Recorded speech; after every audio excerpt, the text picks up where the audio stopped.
रामचरितमानस की कुछ चौपाइयों पर विवाद चल रहा है। अब चौपाइयाँ क्या हैं? ढोल गंवार शूद्र पशु नारी सभी ताड़ना के अधिकारी, ये चीज कही गई है। अब ये चीज कही है ताड़ना के अधिकारी, यानी कि ढोल को जैसे पीटा जाता है ये सब पीटने के अधिकारी हैं, इस प्रकार बता दिया गया है। जबकि ये चौपाई की तरह से कही गई है, जो कि उसकी एक अंडरस्टैंडिंग है।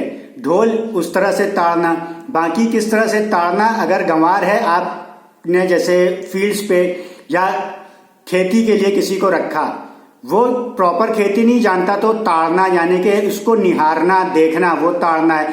तो ताड़ना का एक चौपाई, एक इंटेलेक्चुअल इसका मीनिंग था, जो कि हमेशा सभी लोग शुरू से कहते आ रहे हैं। उसके बाद भी एक नया मीनिंग देके इस पे सिर्फ अभी बवाल किया जा रहा है। खैर चलो, लेकिन ये तो रही चौपाई और ये रहा इसका मीनिंग जो बताया गया। ढोल के लिए पीटना, बाकी के लिए किस तरह से ताड़ना है कि गंवार को इस तरह से ताड़ना है, शूद्र को इस तरह से ताड़ना है कि उसके काम, क्योंकि वो काम करता था तो उसके जो है रक्षा करना। क्षत्रिय भी उसको रक्षा करेगा। क्षत्रिय कौन है? वर्ण जो छात्र धर्म का पालन करेगा, यानी कि जो हमलावर हैं उससे लड़ेगा। छात्र धर्म का पालन परशुराम ने भी किया, वो तब तो ब्राह्मण थे क्योंकि वो लड़े अपने फरसे से। ऐसे ही कई शूद्र ने भी किया, तब वो उस समय क्षत्रिय थे, यानी कि शूद्र वर्ण जो उस तरह का काम करता है, क्योंकि वो अभी डिफेंस मोड में नहीं है, वो अपने काम में बिजी है, तो उसको देखना है, उसकी देखरेख करनी है। नारी, उस समय नारियों को वही जो हमेशा युग में रहा है, मंडी लगा करके बेची तक गई अफगानिस्तान में इंडिया से उठाकर, तो आपको देखना है कि कोई ऐसी बदतमीजी बाहर वाला ना कराए, उसकी निगरानी करना, उसकी नहीं, जो बाहर आ रहा है उसके पास उसकी निगरानी करना, जो हमलावर आए। तो इस प्रकार की यह है ताड़ना, मतलब निगरानी करना, निहारना, जिसको कहते हैं ताड़ना, हमेशा लोग जानते हैं। लेकिन वो ढोल वाला ताड़ना सब पर अप्लाई कर दिया गया इस षड्यंत्र के तहत। यह वामपंथियों का काम है। खैर, ये अगर कोई भी था, अगर ये मान भी लें कि वो ताड़ना पीटना ही है, मान लेते हैं चलो, तो ये बात कही किसने? ये रामचरितमानस में तो है, लेकिन कही किसने? ये समुद्र ने कही। जब लंका जा रहे थे रामचंद्र जी, तो समुद्र रास्ता नहीं दे रहा था, तो समुद्र से जो संवाद है श्री राम का, उसमें समुद्र ने कही है, राम ना कि राम ने कही है। यानी कि रामचरितमानस तो राम का चरित्र बताती है, यहां पे बात करने लगे समुद्र के चरित्र की। ये भी कोई बात है? कह समुद्र रहा है, अब रामचरितमानस को जलाया जा रहा है। अब आप इसमें यह बताइए कि अगर ऐसा है कि कोई और उसमें कह रहा है, तो ऐसा, और मान लिया कि रामचरितमानस में ही वो आता है, रामचरितमानस में तो राक्षस भी आए, राक्षस सबको मार काट के खा रहा है, तो इसका मतलब उसमें भी आप रामचरितमानस जला दीजिए। दुनिया के हर ग्रंथ में बुरे लोगों का विवरण है, जेल में कैदी बंद है उनका विवरण है, उसमें आतंकवादी भी हैं, रेपिस्ट भी है, मर्डरर भी है, तो पूरी जेल को ही जला दीजिए उसके रिकॉर्ड समेत। कोर्ट में इतने लोगों का ट्रायल होता है, अपराधी आते हैं, बड़े से बड़े कोर्टों को जला दीजिए। संसद में कई अपराधों की चर्चा होती है, संसद को जला दीजिए। भारत में एक आतंकवादी भी हो, जैसे ये एक समुद्र ने एक बात कही, एक समुद्र पात्र है, छोटा सा पात्र है, पूरी रामायण तो बहुत बड़ी है या रामचरितमानस, तो एक आतंकवादी भारत में है, पूरे भारत को जला दीजिए, क्योंकि भारत में आतंकवादी है। अरे एक नहीं, करोड़ों आतंकवादी हैं, फिर अब तो भारत को जला ही दीजिए। फिर ये तो सही है, फिर उनके लॉजिक के हिसाब से तो वो तो भारत में आग लगा देंगे, भारत तेरे टुकड़े होंगे, पहले कह ही चुके हैं वामपंथी। तो ये इस तरह का ये वामपंथी कचरा है, इसमें और कुछ नहीं है। लेकिन ये लाया क्यों गया, ये कचरा क्यों लाया गया? क्योंकि पहले पेरियार ने इन्हीं लाइनों को पकड़ करके, इन्हीं पंक्तियों को पकड़ करके वहां की राजनीति चलाई।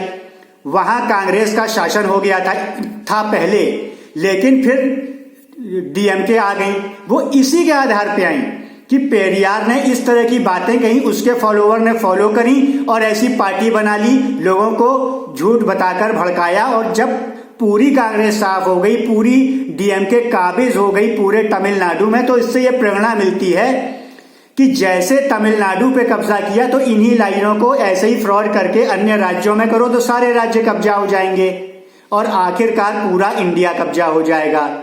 India that is Bharat. तो ये पूरा कब्जा हो जाएगा, इसलिए ये षड्यंत्र रचा गया और हर व्यक्ति इसमें कोशिश कर रहा है अपनी दाल गलाने की और लोगों को मूर्ख बना रहा है। खैर, ये जो भी वो कर रहा है राजनीति है तो ऐसा करेगा ही करेगा। लोकतंत्र का मतलब सबका अपना अपना अपनी मर्जी से काम करें। एक्चुअल जो राजनीतिक वोटिंग वाला लोकतंत्र है, एक दूसरे के खिलाफ काम करें। अगर एक दूसरे को मौका देने वाले होते तो एक ही पार्टी होनी चाहिए, कई पार्टियां नहीं होनी चाहिए। एक से ज्यादा पार्टियां हैं, अगर दो भी हैं, अमेरिका में दो ही हैं, रिपब्लिकन और डेमोक्रेट, लेकिन अगर एक से ज्यादा पार्टियां हैं, चाहे सिर्फ दो हों, तो इसका मतलब ही यह है कि लोगों में सामंजस्य नहीं है। कोई किसी को वोट कर रहा है, कोई बिल्कुल उससे अलग विचारधारा दूसरे को वोट कर रहा है। सबके सब एक ही पार्टी को वोट करें ऐसा तो नहीं है। जब पार्टियां ही ज्यादा बना दी तो आप मान रहे हैं कि लोग मतभेद रखते हैं और ज्यादा रखेंगे। जब मतभेद रखते ही दोनों पार्टियों को चलना है तो मतभेद को चलना है, मतभेद प्रमोट हो रहा है तो वो होगा, मार काट हर तरह की बुराई आएगी। तो ये बीमारी राजनीति की है और वोटिंग वाले लोकतंत्र की है।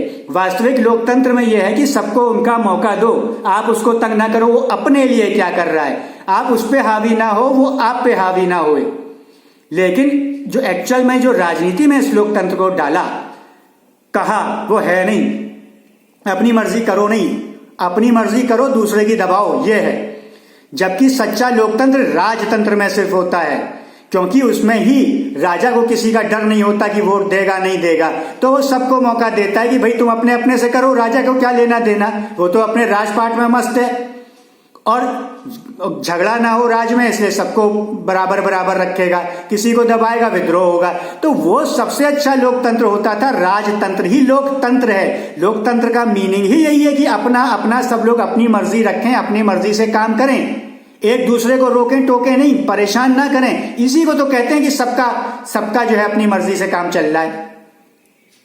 लेकिन सबका मर्जी से काम नहीं चल रहा है, एक दूसरे के खिलाफ वोट कर रहे हैं। एक ही पार्टी को थोड़ी कर रहे हैं, अलग अलग पार्टी है, अलग अलग है। अगर एक ही विचारधारा है तो एक ही पार्टी होती। तो अब ये चीज क्लियर हो गई कि ये राजनीतिक बीमारी है, इसकी वजह से ऐसी ऐसी बातें आती रहेंगी, क्योंकि जरूरी है, क्योंकि एक बड़ा वर्ग वो कब्जा कर सकते हैं। एग्जाम्पल मिल गया है कि पूरी कांग्रेस, जो साउथ में कांग्रेस के अलावा सपने में भी नहीं सोच सकते थे, ऐसी कांग्रेस को उखाड़ के फेंक दिया और डीएमके काबिज हो गई। दो डीएमके हैं, मतलब द्रविड़ पार्टी के नाम से, जबकि उसमें भी फ्रॉड है। वो कभी अलग बताऊंगा कि द्रविड़ वाला द्रविडियन फ्रॉड क्या है जो वामपंथियों ने रचा था, और असली क्या है।